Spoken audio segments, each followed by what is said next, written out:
ജന്മഭൂമിയുടെ സുവർണ ജൂബിലി ആഘോഷങ്ങളുടെ ഭാഗമായി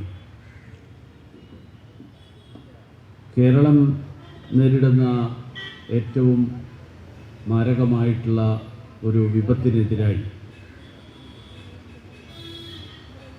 നമ്മുടെ പൊതുജീവിതത്തെ തന്നെ സമൂഹ ജീവിതത്തെ തന്നെ തകിടം മറിക്കുന്ന ലഹരിക്കെതിരായി സംഘടിപ്പിച്ചിട്ടുള്ള ഈ ജാഗ്രതാ യാത്രയുടെ ഉദ്ഘാടനത്തോടനുബന്ധിച്ച് നടക്കുന്ന ഈ സമ്മേളനത്തിൻ്റെ അധ്യക്ഷൻ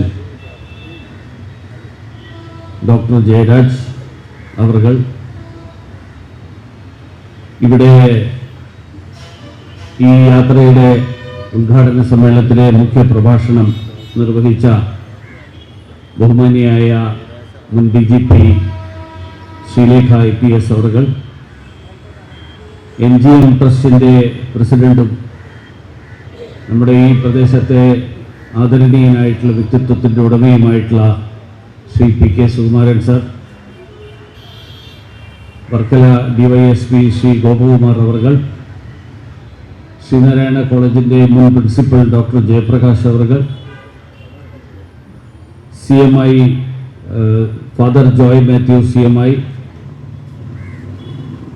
ശ്രീ വർക്കല ഗോപാലകൃഷ്ണൻ അവർകൾ, ജന്മഭൂമിയുടെ ഡയറക്ടർ ശ്രീ ജയചന്ദ്രൻ, BJPയുടെ നോർത്ത് ജില്ലാ പ്രസിഡന്റ് ശ്രീ രജികുമാർ, സാമൂഹ്യ പ്രവർത്തകനായിട്ടുള്ള Shri Shoni, Varkala Sajeev, Varkala passengers association chairman Shri Prasannakumar, MGMലെ ഹെഡ് ബോയ്,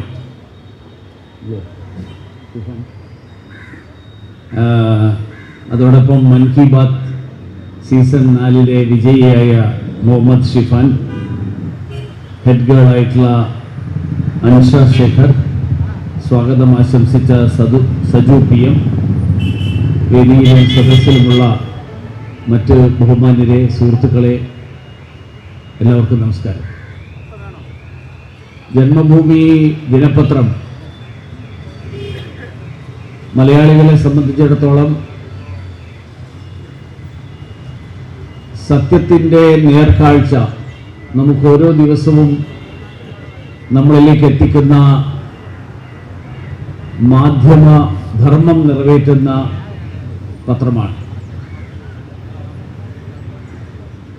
കേരളത്തിലെ സാധാരണക്കാർ പലപ്പോഴും വിവിധ വിഷയങ്ങളെ സംബന്ധിച്ച് ആ വിഷയങ്ങൾ വിവിധ മാധ്യമങ്ങളിൽ വ്യത്യസ്ത രീതികളിൽ ചിത്രീകരിക്കപ്പെടുമ്പോൾ വസ്തുതാപരമായി സത്യസന്ധത പുലർത്തിക്കൊണ്ട് നാടിൻ്റെ താല്പര്യങ്ങൾ ഉയർത്തിപ്പിടിച്ചുകൊണ്ട്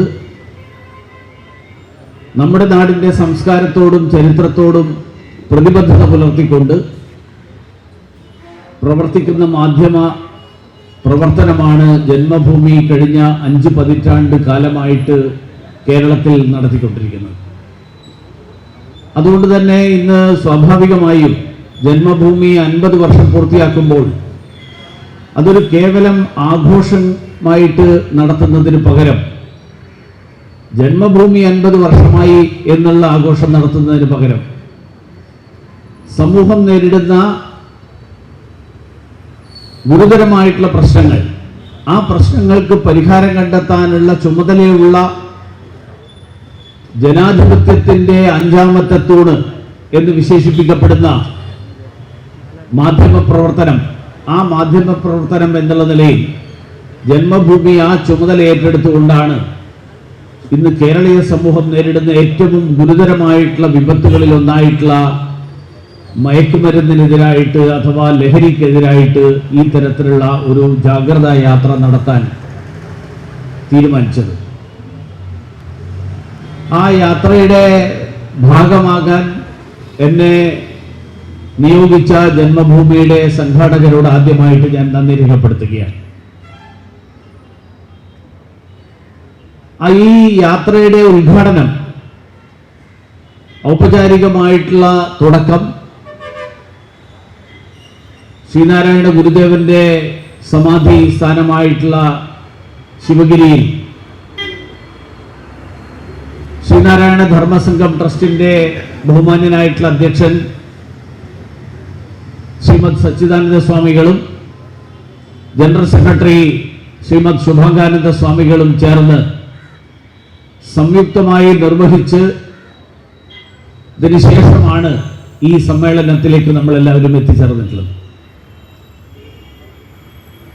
ഗുരുദേവന്റെ ചൈതന്യം നിലനിൽക്കുന്ന ശിവഗിരിയിൽ നിന്ന് ഈ യാത്രയുടെ തുടക്കം കുറിക്കാനെടുത്ത തീരുമാനം ഏറ്റവും സ്വാഗതാർഹമായിട്ടുള്ള ഉചിതമായിട്ടുള്ള തീരുമാനമാണ്. കാരണം ലഹരിക്കെതിരായിട്ട് ഒരുപക്ഷെ ഇന്നത്തെ കാലഘട്ടത്തിൽ ഈ തരത്തിൽ വലിയൊരു വിപത്തായി മാറിയിട്ടുള്ള ലഹരി, ആ ലഹരിയെക്കുറിച്ച് ഒരുപക്ഷെ നമ്മുടെ സാമൂഹ്യ പരിഷ്കർത്താക്കളും സമൂഹത്തിലെ സാമൂഹ്യ നേതാക്കന്മാരുമൊക്കെ നമ്മുടെ ഇടയിൽ പ്രചരണം നടത്തുന്നതിന് മുൻപ് തന്നെ ഈ ഒരു ആശയം മുന്നോട്ട് വെച്ചുകൊണ്ട് അതിന് തുടക്കം കുറിച്ച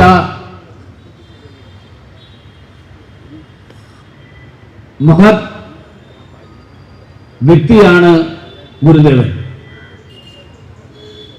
ഗുരുദേവൻ പലപ്പോഴും പലരും വിശേഷിപ്പിക്കുന്നത് ഗുരുദേവൻ കള്ള് ചെത്തരുത്, മദ്യം വിഷമാണ് എന്നൊക്കെ മാത്രമേ പറഞ്ഞിട്ടുള്ളൂ എന്നാണ്.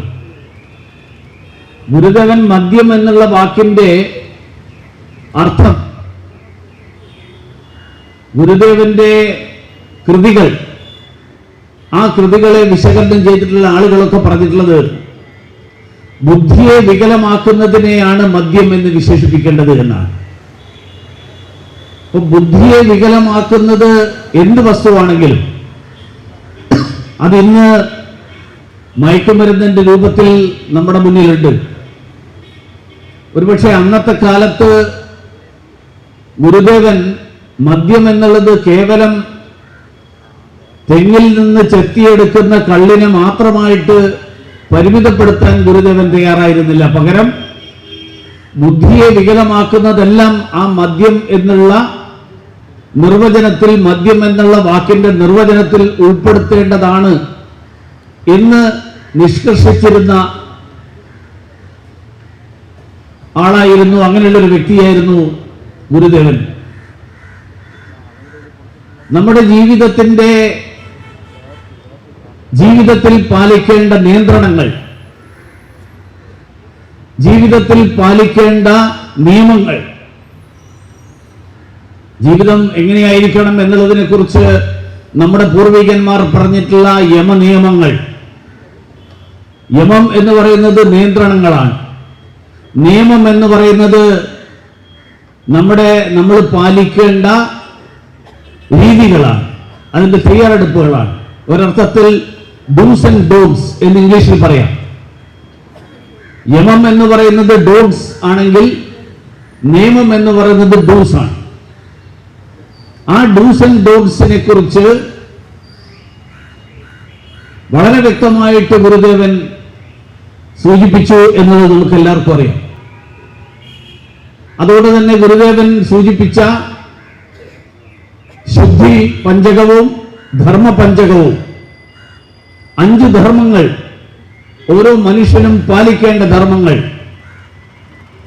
ആ ധർമ്മങ്ങൾ യമനിയമങ്ങളിലെ യമങ്ങളായിട്ടുള്ള 5 ചര്യകൾ, നിയന്ത്രണങ്ങളിൽ പെടുന്നതാണ്.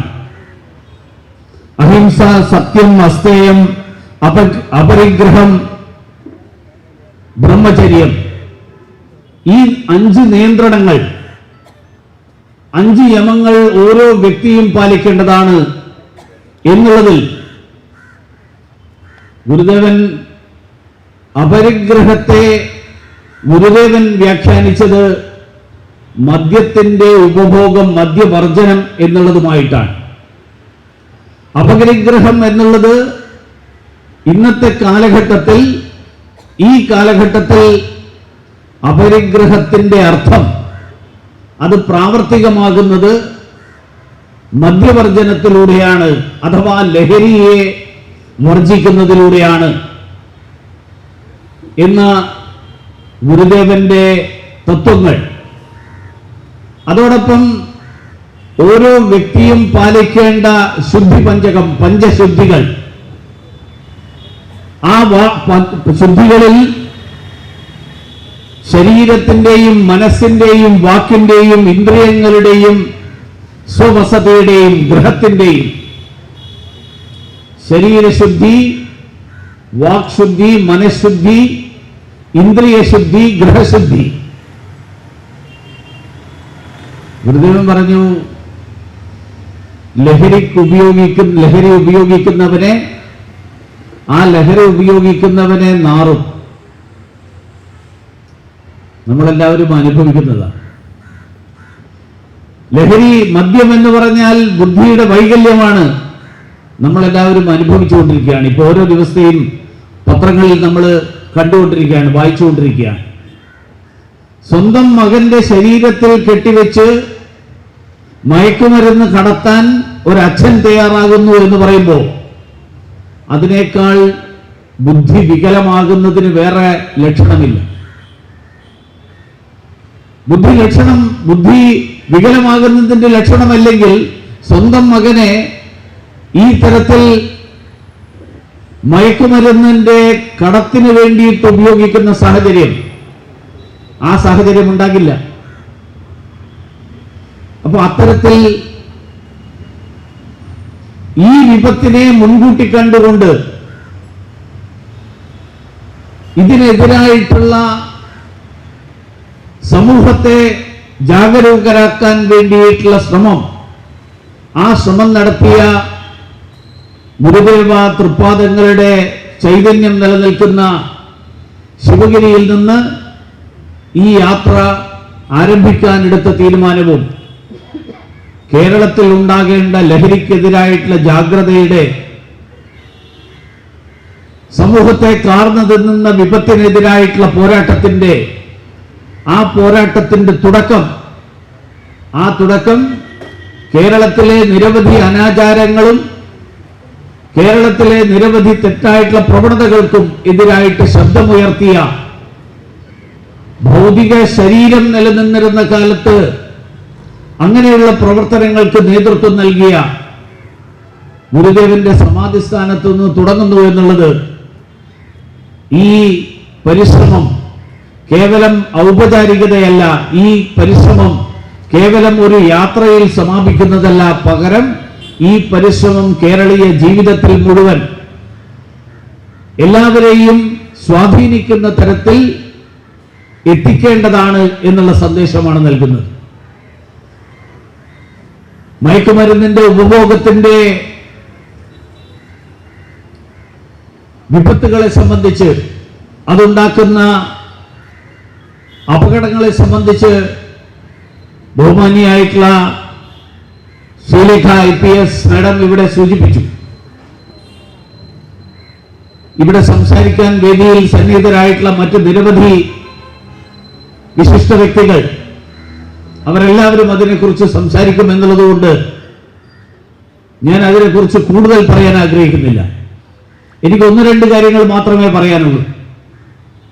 ഇവിടെ സൂചിപ്പിച്ചു നമ്മുടെ വീടുകളിൽ അമ്മമാർക്ക് ഇതിനുള്ള പങ്കിനെ കുറിച്ച്. പലപ്പോഴും നമ്മുടെ കുട്ടികൾ അറിയാതെ ചെന്നുപെടുന്ന ഒരു ആപത്താണ് ഈ ലഹരി. അവരാരും ലഹരി ഉപയോഗിക്കാൻ തുടങ്ങുന്നത് ഒരു ദിവസം സുപ്രഭാതത്തിൽ തുടങ്ങിയല്ല. അവരെ ആരംഭഘട്ടത്തിൽ അവരെ ലഹരിയുടെ വിപണന ശൃംഖലയുടെ ഭാഗമാക്കുക എന്നുള്ളതാണ് ഈ ലഹരിയുടെ ആസൂത്രകർ ചെയ്യുന്നത്. അങ്ങനെ ആ ശൃംഖലയുടെ ഭാഗമാക്കുന്നതിന് ഉപയോഗിക്കുന്ന മാർഗം എളുപ്പത്തിൽ പണം സമ്പാദിക്കാനുള്ള മാർഗം എന്നുള്ള നിലയിലാണ്. നമ്മുടെ എല്ലാവരുടെയും വീടുകളിലെ കുട്ടികൾ സ്കൂളിൽ പോകുമ്പോൾ അവന് വീട്ടിൽ നിന്ന് അച്ഛനും അമ്മയും വാങ്ങിക്കൊടുക്കുന്നത് 3 or 4 ഷർട്ടോ പാൻസോ ആണെങ്കിൽ, ഞാൻ കോളേജിൽ പഠിച്ചിരുന്ന കാലം വരെ എനിക്ക് 3 ഷർട്ടും പാൻസേ ഉണ്ടായിരുന്നു. 3 ഷർട്ടും മുണ്ടും ഉണ്ടായിരുന്നു. ഇപ്പോഴത്തെ കുട്ടികൾക്ക് അത്ര ആയിരിക്കില്ല, എനിക്കറിയാം. കൂടുതലുണ്ടാവും അല്ലേ ടിഫാൻ? ഫാൻസ് കൂടുതലുണ്ടാവുമല്ലോ ഷർട്ട് ഒക്കെ. 3-4 ആയിരുന്നു പണ്ടത്തെ. ഇപ്പൊ അതിന്റെ ഇപ്പോഴത്തെ ഡെഫിനിഷൻ എത്രയാണോ അതിനേക്കാൾ കുറച്ചുകൂടി കൂടുതൽ വേണം എന്ന് ഏത് കുട്ടിയും ആഗ്രഹിക്കും. അപ്പൊ അത് കിട്ടാനുള്ള വഴി എന്താ? അപ്പൊ ആരെങ്കിലും ഒരാൾ ഓഫർ ചെയ്യുന്നിരിക്കട്ടെ, നീ പൊതി ഇന്ന സ്ഥലത്ത് നിന്ന് വാങ്ങി അടുത്ത സ്ഥലത്ത് കൊടുത്തു കഴിഞ്ഞാൽ നിനക്ക് ഒരു ജീൻസ് തരാം, അല്ലെങ്കിൽ 2000 രൂപ തരാം. ഈ പണത്തിന്റെ താല്പര്യത്തിലാണ് കുട്ടികൾ പലപ്പോഴും ഈ ലഹരിക്കടത്തിന്റെ ഭാഗമാകുന്നത്. കാരണം ഇന്ന് സമൂഹത്തിൽ അറിവുള്ളവന് ആദരവ് ലഭിക്കുന്നതിന് പകരം പണമുള്ളവന് ആദരവ് ലഭിക്കുന്ന ഒരു സാഹചര്യത്തിലേക്ക് നമ്മൾ മാറിക്കൊണ്ടിരിക്കുകയാണ്. പണ്ടത്തെ കാലത്ത് നമ്മുടെ നാട്ടിൽ ഏറ്റവും കൂടുതൽ ആളുകൾ ബഹുമാനിച്ചിരുന്നത് അറിവുള്ളവനെയാണ്. പണമുള്ളവനുണ്ട്, അവൻ ആവശ്യത്തിന് അവനെ കാണും, പക്ഷെ ബഹുമാനിച്ചിരുന്നത് അറിവുള്ളവനെയാണ്. എനിക്ക് ഓർമ്മയുണ്ട്, ഞാൻ എൻ്റെ കുട്ടിക്കാലത്ത് തലശ്ശേരിയിലാണ് ജനിച്ചു വളർന്നത്. ആ കാലത്ത് ഞങ്ങളുടെ ഗ്രാമത്തിൽ ഏറ്റവും ബഹുമാന്യനായിട്ടുള്ള വ്യക്തി, അദ്ദേഹം ജോലി ചെയ്തിരുന്നത് കൃഷിപ്പണിക്കാരനായിരുന്നു. മേൽമുണ്ട് അദ്ദേഹം അല്ലെങ്കിൽ മുകളിലത്തെ വസ്ത്രം ധരിച്ചിരുന്നത് ഏതെങ്കിലും ഒരു ഔപചാരികമായിട്ടുള്ള ചടങ്ങുകൾ വരുമ്പോൾ മാത്രമാണ്. അല്ലെങ്കിൽ അദ്ദേഹം മുകളിൽ ശരീരത്തിന്റെ മുകൾ ഭാഗം കവർ ചെയ്യാത്ത, മറക്കാത്ത ഒരു ജീവിത വസ്ത്രധാരണ ശൈലിയായിരുന്നു. പക്ഷെ ഏറ്റവും ബഹുമാന്യനായിട്ടുള്ള വ്യക്തിയായിരുന്നു. ഏറ്റവും കൂടുതൽ വസ്ത്രമുള്ളവനെ അല്ല ബഹുമാനിച്ചിരുന്നത്. അതുകൊണ്ടാണ് നമ്മുടെ സമൂഹത്തിൽ അറിവുള്ളവനെ ബഹുമാനിക്കുന്ന സാഹചര്യത്തിന് പകരം ഇന്ന് സമ്പത്തുള്ളവനെ ബഹുമാനിക്കുന്ന, പണമുള്ളവനെ ബഹുമാനിക്കുന്ന, അവൻ അറിവില്ലെങ്കിൽ പോലും അവനെ ബഹുമാനിക്കുന്ന ഒരു സാഹചര്യത്തിലേക്ക് നമ്മൾ മാറുമ്പോൾ സ്വാഭാവികമായും നമ്മുടെ കുട്ടികൾക്കും തോന്നുന്നത് 5 ഡ്രസ്സുള്ളവനേക്കാൾ 10 ഡ്രസ്സുള്ളവന് അവൻ കൂടുതൽ പവറുള്ളവനാണ്. അപ്പൊ അവൻ കൂടുതൽ സമ്പാദിക്കാൻ ശ്രമിക്കും. അങ്ങനെ സമ്പാദിക്കാൻ ശ്രമിക്കുമ്പോൾ അതിനുള്ള മാർഗം, അതിനുള്ള എളുപ്പമാർഗങ്ങളിൽ ഒന്നാണ് ഇതുപോലെയുള്ള മാർഗങ്ങൾ. അപ്പൊ നമ്മുടെ കുട്ടികൾക്ക് ഞാനും അല്ലെങ്കിൽ എൻ്റെ വീട്ടിൽ അച്ഛനും അമ്മയും ചേർന്ന് വാങ്ങിക്കൊടുത്തതല്ലാത്ത 4 ഡ്രസ്സ് ഇവന് എവിടുന്ന് കിട്ടി എന്ന് പലപ്പോഴും നമ്മൾ അന്വേഷിക്കാൻ പോകാറില്ല. അവനവന്റെ സുഹൃത്തുക്കൾ കൊടുത്തതാണ്, അവനവന്റെ പരിചയക്കാർ കൊടുത്തതാണ്. വെറുതെ പരിചയക്കാർ കൊടുക്കില്ല എന്ന് തിരിച്ചറിയാൻ നമുക്ക് സാധിക്കാതെ വരുന്നു. ഇങ്ങനെ വിപണന ശൃംഖലയുടെ ഭാഗമായതിനു ശേഷം പിന്നീട് അവന് എല്ലാ ദിവസവും കൊണ്ടുപോയി കൊടുക്കുന്ന സാധനം ഒരു ദിവസം ഒന്ന് രുചിച്ചു നോക്കിയാലോ എന്നുള്ള ആ പ്രായത്തിൻ്റെതായിട്ടുള്ള ഒരു പ്രത്യേക താല്പര്യം, അതിനെ ഒരു സാഹസിക ബുദ്ധി എന്നോ അല്ലെങ്കിൽ പുതുമ അന്വേഷിക്കുന്ന രീതി എന്നോ എങ്ങനെ വേണമെങ്കിലും നമുക്ക് വിശേഷിപ്പിക്കാം. അതിൽ നിന്നാണ് ഈ ലഹരിയുടെ ഉപഭോഗത്തിന്റെ തുടക്കം കുറിക്കുന്നത്. പലപ്പോഴും നമ്മുടെ സാമൂഹ്യ സംഘടനകൾക്ക്, നമ്മുടെ റെസിഡൻസ് അസോസിയേഷനുകൾ, വിവിധ, ഇവിടെ ഫാദർ ഉൾപ്പെടെയുണ്ട്, വിവിധ സാമൂഹ്യ സംഘടനകൾ, ഈ സംഘടനകൾക്ക് വലിയൊരു പങ്ക് ഇത്തരത്തിലുള്ള സംഭവങ്ങൾ ഉണ്ടാകുമ്പോൾ അത് ചെറുക്കുന്നതിലുണ്ട്. കാരണം നമ്മുടെ പലപ്പോഴും പല വീടുകളിലും അച്ഛനമ്മമാർക്ക് അറിയാത്തത് കൊണ്ടല്ല, ഇങ്ങനെ മകൻ അല്പം വഴിതെറ്റിയാണ് പോകുന്നത്, പക്ഷേ അറിഞ്ഞതിന് ശേഷം എങ്ങനെ അവനെ തിരുത്തണം, അവനെ ശാസിച്ചാൽ അവൻ തിരുത്തലിന് വിധേയമാകുമോ, അവനെ ഗുണദോഷിച്ചാൽ തിരുത്തലിന് വിധേയമാകുമോ, അവനെ സ്നേഹത്തിലൂടെയാണോ അവന്റെ വഴി തിരുത്തേണ്ടത് എന്നുള്ള ഒരു ആശയക്കുഴപ്പത്തിലാണ് പലപ്പോഴും അച്ഛനമ്മമാർ. ആ അച്ഛനമ്മമാർക്ക് സഹായകരമായിട്ടുള്ള പ്രവർത്തനങ്ങൾ നമ്മുടെ സാമൂഹ്യ സംഘടനകളുടെ ഭാഗത്ത് നിന്ന് വിദഗ്ധന്മാരുടെ സഹായത്തോടുകൂടി ഇതിനുള്ള പരിഹാരം കണ്ടെത്താനുള്ള ശ്രമം ഉണ്ടാകുമ്പോഴാണ് ഈ പ്രശ്നങ്ങൾക്ക് പരിഹാരം കണ്ടെത്താൻ കഴിയുക. അതുകൊണ്ട് അച്ഛനമ്മമാർ ഇത്തരത്തിലുള്ള സംഭവങ്ങൾ ഉണ്ടാകുമ്പോൾ, ശ്രദ്ധയിൽപ്പെടുമ്പോൾ വിദഗ്ധന്മാരുടെ സഹായത്തോടുകൂടി ഇതിന് പരിഹാരം കണ്ടെത്താനുള്ള ശ്രമങ്ങൾ ഉണ്ടാവുക, തുടങ്ങുക എന്നുള്ളതാണ് ഇതിൽ ഏറ്റവും പ്രധാനപ്പെട്ട കാര്യം. അതോടൊപ്പം കുട്ടികളെ ഈ വിപണന ശൃംഖലയുടെ ഭാഗമാക്കുന്ന ഈ വിപണന ശൃംഖലയെ നമ്മൾ പലപ്പോഴും ചെയ്യുന്നത് മയക്കുമരുന്ന് കൈവശം വെക്കുന്നവനെ പിടിക്കും. ശ്രീലേഖ മേഡം ഇവിടെയുണ്ട്. കൈവശം പിടിക്കുന്നവനെ പിടിക്കുള്ളൂ. ഇത് എങ്ങനെ അവന്റെ കയ്യിലെത്തി, ഇതിന്റെ സോഴ്സ് എവിടെയാണ്, ആ സോഴ്സിനെ കുറിച്ചിട്ടുള്ള അന്വേഷണം നമ്മുടെ അന്വേഷണ ഏജൻസികളുടെ ഭാഗത്ത് നിന്ന് പൊതുവെ ഉണ്ടാകാറില്ല. അതുകൊണ്ട് ഈ മയക്കുമരുന്നിനെതിരായിട്ടുള്ള ശക്തമായിട്ടുള്ള നിലപാട്, ശക്തമായിട്ടുള്ള സമീപനം, ശക്തമായിട്ടുള്ള നടപടികൾ ഉണ്ടാകണമെങ്കിൽ ഈ വിപണന ശൃംഖലയുടെ കണ്ടെത്താനും തകർക്കാനും അതിനുത്തരവാദികളായിട്ടുള്ള ആളുകൾക്ക് കർശനമായിട്ടുള്ള ശിക്ഷ നൽകാനും ഉള്ള നിയമപരമായിട്ടുള്ള ഭേദഗതി ഉൾപ്പെടെയുള്ളത് ആവശ്യമായിട്ടുള്ള ഒരു സാഹചര്യം, ആ സാഹചര്യത്തിലാണ് നമ്മൾ നിൽക്കുന്നത്. മയക്കുമരുന്ന് ഉപയോഗിക്കുന്നവരെയും കൈവശം വെക്കുന്നവരെയും മാത്രം ശിക്ഷിക്കുന്നതിന് പകരം മയക്കുമരുന്നിന്റെ വിപണന ശൃംഖലയുടെ ഭാഗമായിട്ടുള്ള ആളുകളെ, മയക്കുമരുന്നിന്റെ വിപണന ശൃംഖലയ്ക്ക് നേതൃത്വം നൽകുന്നവരെ, മയക്കുമരുന്നിന്റെ സോഴ്സ് കണ്ടെത്തിക്കൊണ്ട് അങ്ങനെയുള്ള ആളുകളെ കണ്ടെത്താനും നിയമത്തിന്റെ മുന്നിൽ കൊണ്ടുവരാനും വേണ്ടിയിട്ടുള്ള പരിശ്രമം, അതിനു വേണ്ടിയിട്ടുള്ള നടപടികൾ, ആ നടപടികൾക്ക് കൂടി തുടക്കം കുറിക്കുമ്പോൾ മാത്രമേ ഈ പ്രശ്നത്തിന് ശാശ്വത പരിഹാരം കണ്ടെത്തുവാൻ സാധിക്കുകയുള്ളൂ. അതിനു വേണ്ടിയിട്ടുള്ള ശ്രമങ്ങളാണ് ബഹുമാന്യനായിട്ടുള്ള പ്രധാനമന്ത്രി ശ്രീ നരേന്ദ്രമോദിജിയുടെ നേതൃത്വത്തിലുള്ള സർക്കാർ തുടങ്ങിയിട്ടുള്ളത് എന്നുകൂടി സൂചിപ്പിച്ചുകൊണ്ട് ഞാൻ എൻ്റെ വാക്കുകൾ അവസാനിപ്പിക്കുന്നു. എല്ലാവർക്കും നമസ്കാരം.